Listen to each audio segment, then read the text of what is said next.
आप सभी को जय मसीह की हिंदी बाइबल स्टडी इस चैनल में आपका स्वागत है।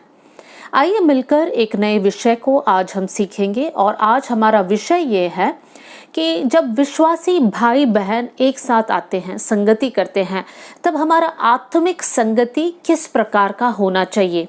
आज हम लोग वचन से प्रेरितों की किताब उसका 4 अध्याय 23 से लेकर 31वीं आयत तक हम लोग मनन करेंगे और सीखेंगे कि प्रेरितों के समय पर जब विश्वासी भाई बहन एक साथ थे तो किस प्रकार उनका संगति रहा।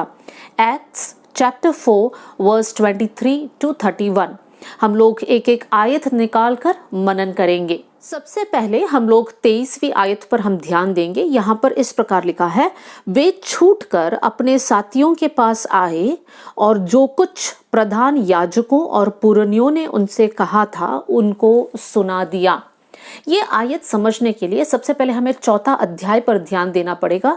वहां पर लिखा है, जन्म से एक लंगड़ा भिखारी मंदिर के सामने बैठकर भीख मांगता था। पतरस और यूहन्ना ने यीशु के नाम से उस इंसान को चंगाई दिया और उसके बाद चंगाई प्राप्त करने के बाद जो जन्म से कभी नहीं चला वो भिखारी चंगाई को प्राप्त किया, उछलकर कूदकर नाचने लगा, चलने लगा, प्रभु की महिमा करने लगा। ये देखकर बहुत सारे लोग यीशु पर अपना विश्वास को रखा। लेकिन अब इतनी बड़ी बात वहां पर हो रही है, बहुत सारे लोग यीशु पर विश्वास कर रहे हैं। ये सारी बातों को देखकर जितने शास्त्री थे, पुरनिये थे, महायाजक, वहां के सरदार लोग थे, उनको अच्छा नहीं लगा। क्यों अच्छा नहीं लगा? क्योंकि उनको ये बात सही नहीं लगा कि ये लोग जो यहूदी थे अपने यहूदी व्यवस्था को छोड़कर यीशु के पीछे चल रहे हैं।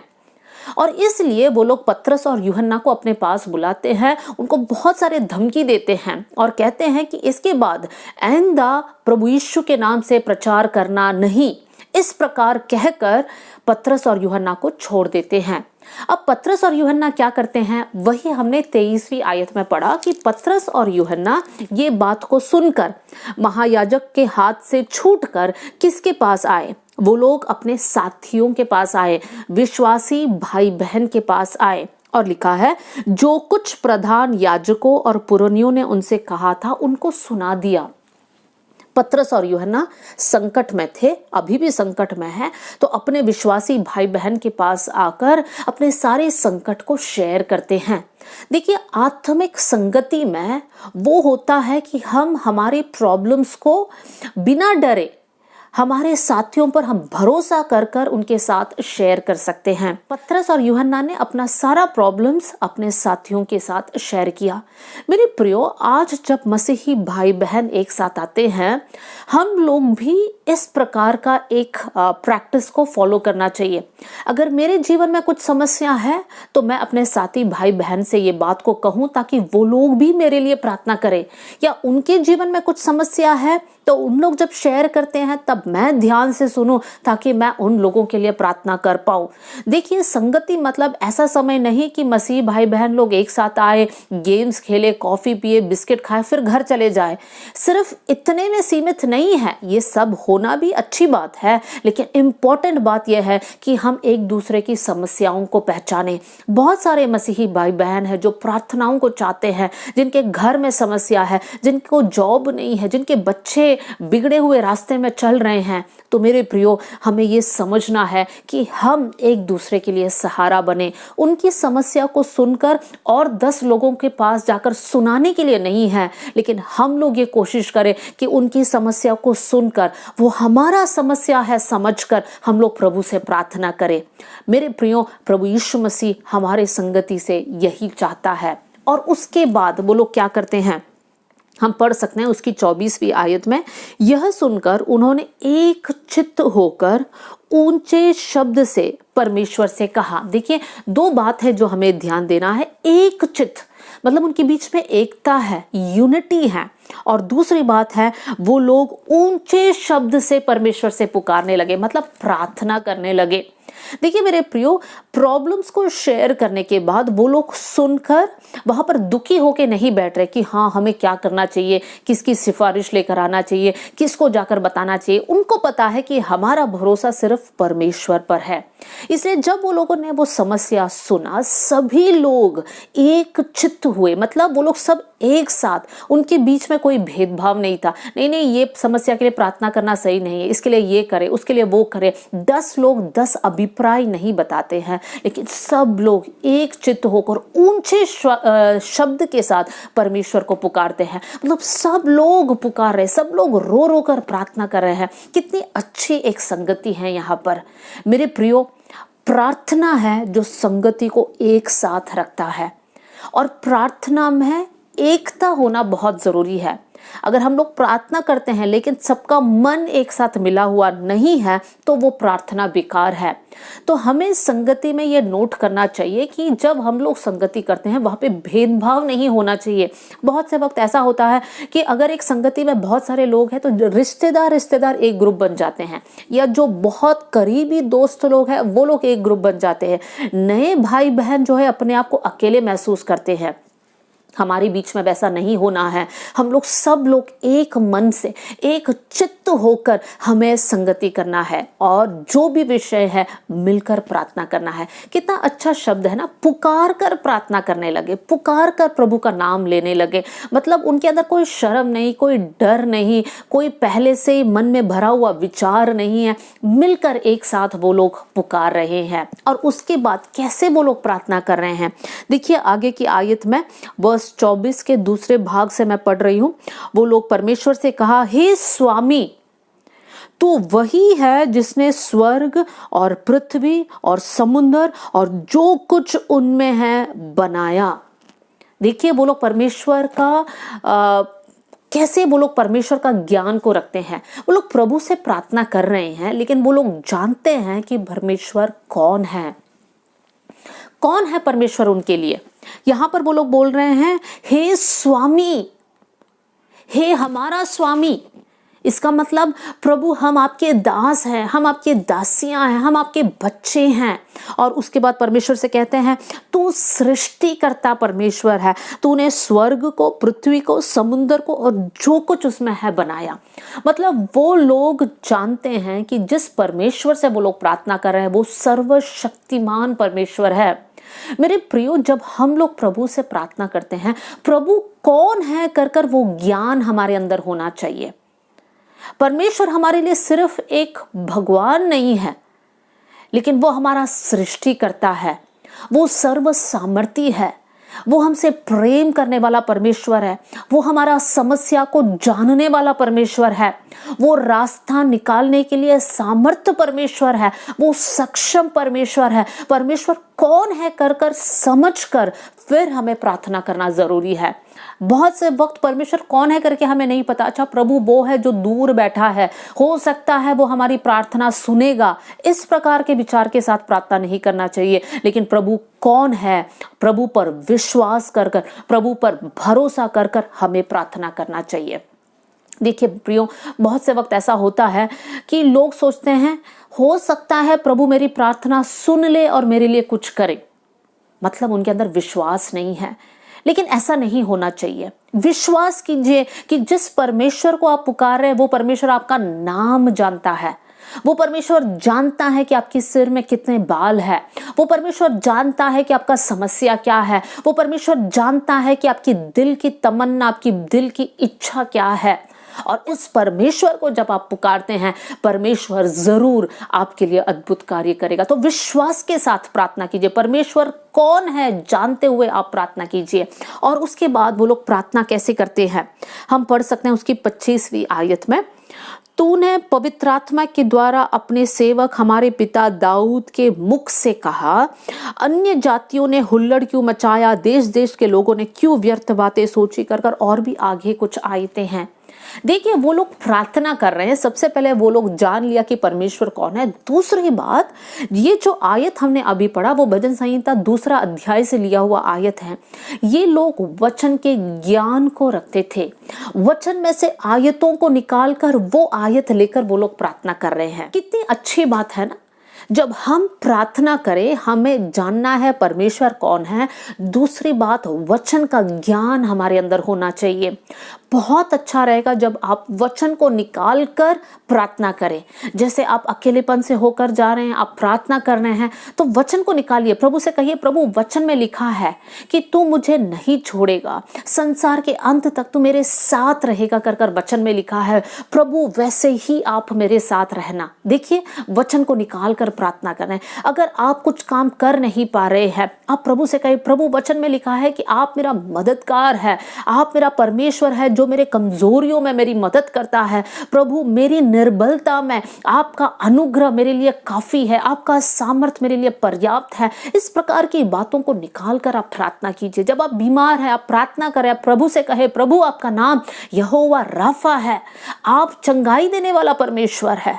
प्रभु आपने बहुत सारे लोगों को चंगाई दिया, याईर की बेटी को आपने जिलाया, परमेश्वर उस लंगड़े इंसान यीशु के नाम से चंगा हुआ। आज आप मेरे जीवन में काम कीजिए। देखिए कितनी अच्छी बात है, जब आप वचनों को निकाल कर प्रार्थना करते हैं, आपका विश्वास बढ़ता है कि हाँ, वही परमेश्वर जो उस दिन उनके लिए काम किया आज मेरे लिए काम करेगा। यीशु मसीह कभी बदलता नहीं, वो कल, आज और युगानुयुग एक सा परमेश्वर है। तब जब आप प्रार्थना करते हैं, वचनों को निकाल कर प्रार्थना कीजिए। वो कैसे हो सकता है? जब आप वचन को पढ़ेंगे और उसको याद करने की कोशिश करेंगे। देखिए, मैं हर बार इस बात पर बहुत फोकस देती हूँ और मैं चाहती हूँ कि मसीही भाई बहन लोग, सब लोग वचन को याद करें। जितना हो सकता है उतना ज्यादा वचन आप आपके अंदर डालिए। ये आपके लिए, आपका शरीर के लिए, आपके मन के लिए, आपकी आत्मा के लिए शक्ति देगा और आप आत्मिक जीवन में आगे बढ़ पाओगे। तो जब भी आप लोग प्रार्थना करते हैं, संगति में हो, अकेले में हो, आप लोग वचन निकाल कर प्रार्थना कीजिए। उसके बाद हम लोग देख सकते हैं, पूरी प्रार्थना करने के बाद, वचनों को लेने के बाद, वर्स 29 29वीं आयत में हम पढ़ सकते हैं, अब हे प्रभु उनकी धमकियों को देख और अपने दासों को ये वरदान दे कि तेरा वचन बड़े हियाव से सुनाए। चंगा करने के लिए तू अपना हाथ बढ़ा कि चिन्ह और अद्भुत काम तेरे पवित्र सेवक यीशु के नाम से किया जाए। देखिए, सब लोग मिलकर प्रार्थना कर रहे हैं और वो लोगों को पता है कि पतरस और यूहन्ना को बहुत सारे धमकी मिला है।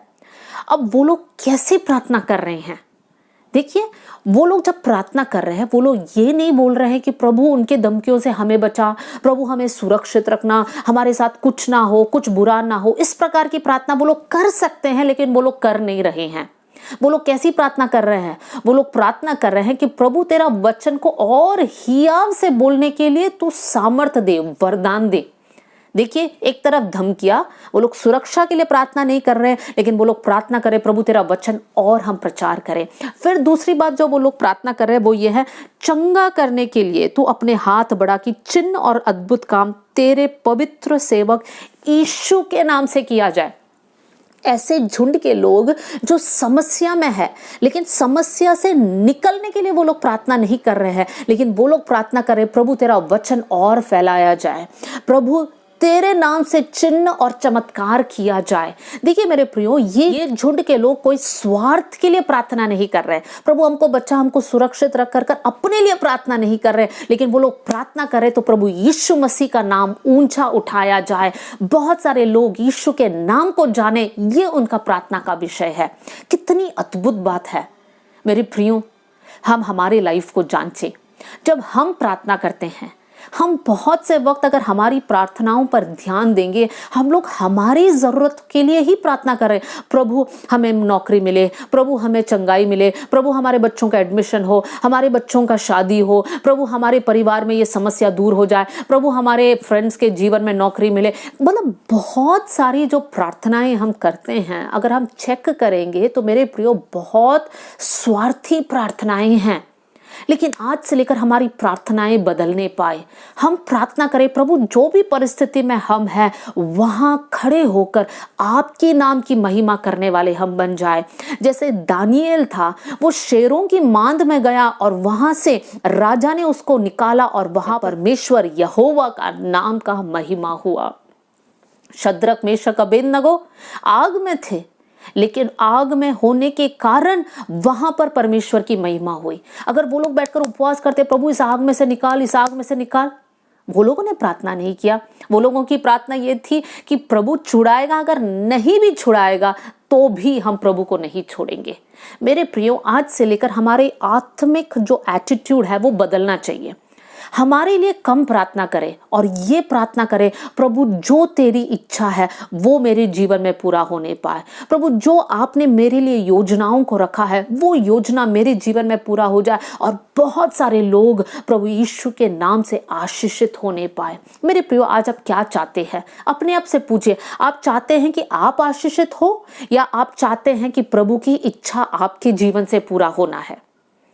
मेरे प्रियो, दुख की बात है कि बहुत सारे लोग अपनी आशीष को चाहते हैं, लेकिन मेरे प्रियो अपनी आशीष छोड़ दीजिए। हम तो स्वर्ग राज्य में प्रवेश करेंगे। इस संसार में दुख है, क्लेश है, कोई बात नहीं। हम तो उस जगह पे जा रहे हैं जहाँ पे दुख नहीं, आंसू नहीं, वहां पर हम हमारी यीशु के साथ निरंतर रहेंगे। इसलिए अब जब हम इस पृथ्वी पर हम रहते हैं, हमारी एक ही प्रार्थना होना चाहिए कि प्रभु आपकी नाम की महिमा हमारे जीवन के द्वारा हो, चिन्ह और चमत्कार हमारे जीवन के द्वारा होने पाए, लोग आपके वचन को सुने, लोग नरक से बचे, लोग अनंत जीवन में प्रवेश करने पाए, कर हमारी प्रार्थना होना चाहिए। आगे हम देखें वहां पर क्या होता है। इस प्रकार प्रार्थना करने के बाद हम पढ़ सकते हैं वर्स 31, 31वीं आयत। जब वे प्रार्थना कर चुके तो वो स्थान जहां पर वो इकट्ठे थे हिल गया और वे सब पवित्र आत्मा से परिपूर्ण हो गए। मेरे प्रियो, क्या इन लोगों ने पवित्र आत्मा के लिए प्रार्थना किया? लेकिन यहाँ पे लिखा है वो लोग सब पवित्र आत्मा से परिपूर्ण हो गए। वो जगह ही हिल गया। जब हम प्रभु की इच्छा के अनुसार प्रार्थना करते हैं, मेरे प्रियो, पवित्र आत्मा वहां पर कार्य करेगा। बहुत से वक्त हम हमारी इच्छा के लिए प्रार्थना करते हैं और फिर प्रार्थना करते प्रभु पवित्र आत्मा से भर दे, पवित्र आत्मा से भर दे, और फिर हम लोग उस सामर्थ्य को अनुभव नहीं कर पाते हैं, ना उस सामर्थ्य में हम चल पाते हैं, हमारी प्रार्थनाएं बदलने पाए। और उस समय पर जब हम ये दुआ करते हैं, प्रभु आपकी इच्छा पूरी हो, आपके नाम की महिमा हो, चिन्ह और चमत्कार आपके नाम से होने पाए, कर हम प्रार्थना करते हैं, वहां पर पवित्र आत्मा कार्य करने लगता है। आपके जीवन के द्वारा पवित्र आत्मा कार्य करेगा। जब हम प्रार्थना करेंगे, लोग चंगे होने पाएंगे। जब हम वचन को सिखाएंगे, वचन से प्रचार करेंगे, वहां पर अद्भुत कार्य होगा। कब? जब अपने स्वार्थ को छोड़कर, हमारी प्रार्थनाओं को बदलकर प्रभु की नाम की महिमा को हम चाहेंगे। फिर हम आगे देख सकते हैं वहां पर क्या हुआ। और परमेश्वर का वचन हियाव से सुनाते रहे। मेरे प्रियो, जब लोग विश्वासी भाई बहन एक साथ आकर प्रार्थना किया, उनका प्रार्थना क्या था? हम लोगों ने पढ़ा था वर्स 29 में, उसका लास्ट में, कि ऐसा वरदान दे कि तेरा वचन बड़े हियाव से सुनाए, है ना? वो था उनका प्रार्थना। और अब हमने वर्स 31 का लास्ट लाइन में पढ़ा, और परमेश्वर का वचन हियाव से सुनाते रहे। मतलब जो वो लोगों ने मांगा, परमेश्वर ने उनकी प्रार्थना को सुना और परमेश्वर ने वो वरदान उनको दिया। क्या था वो वरदान जो उन्होंने चाहा? वो लोगों ने चाहा कि प्रभु तेरा वचन हियाव से सुनाए, हिम्मत के साथ सुनाए, और परमेश्वर ने ऐसा ही काम उन लोगों के जीवन के द्वारा किया। प्रार्थनाओं को सुनने वाला परमेश्वर। कब प्रार्थना सुनी गई? जब विश्वासी भाई बहन एक चित्त होकर, एक मन के साथ प्रभु के नाम को पुकार पुकार कर कहा और साथ में वचनों को लेकर प्रार्थना किया, अपने स्वार्थ को हटाया, प्रभु के राज्य की बढ़ोतरी को वो लोग चाहा। तब पवित्र आत्मा वहां पर कार्य किया और पवित्र आत्मा का कार्य लोगों के बीच में हुआ, और दूसरी तरफ प्रभु ने प्रार्थना सुनकर उत्तर दे दिया। मेरे प्रिय भाई बहनों, आप प्रभु यीशु मसीह पर विश्वास करने वाले हैं, तो जब आप प्रार्थना करते हैं, हमारी प्रार्थना को स्टाइल को बदलिए। प्रभु कौन है जानिए। परमेश्वर सर्वशक्तिमान प्रभु है जो इस पूरे ब्रह्मांड पर नियंत्रण को रखता है, और वो परमेश्वर चाहता है कि आप जहां पर संगति करते हैं उस झुंड के जरिए प्रभु कुछ करना चाहता है। क्या आप अपने जीवन को समर्पण करना चाहते हैं? प्रभु अद्भुत कार्य आपके और आपके संगति के लोगों के द्वारा करेगा। आइए हम लोग प्रार्थना करें। स्वर्गीय पिता, इस वचन के लिए हम धन्यवाद देते हैं प्रभु। इस वचन के जरिए प्रभु जी आप लोगों से बात करना, प्रभु जी आपका अद्भुत कार्य लोगों के जीवन में होने पाए कर मैं प्रार्थना करती हूँ। प्रभु जब लोग एक साथ संगति के लिए आते हैं प्रभु जी, वहाँ पर प्रार्थना एक मन से होने पाए प्रभु जी, वहाँ पर एकता और प्रेम होने पाए प्रभु, वहाँ पर पवित्र आत्मा का कार्य होने पाए प्रभु, वहाँ पर प्रार्थनाओं का उत्तर वो लोग देखने पाए कर मैं प्रार्थना करती हूँ। इन दिनों में प्रभु हमारे स्वार्थ को हटाकर आपके राज्य की बढ़ोतरी, आपके राज्य की महिमा को हम लोग चाहने वाले बन जाए प्रभु जी। आपने हमारी प्रार्थना सुन लिया, इसलिए धन्यवाद। सारा आदर और महिमा आपको देते हुए यीशु के नाम से हम मांगते हैं, amen. God bless you all. जय मसीह की।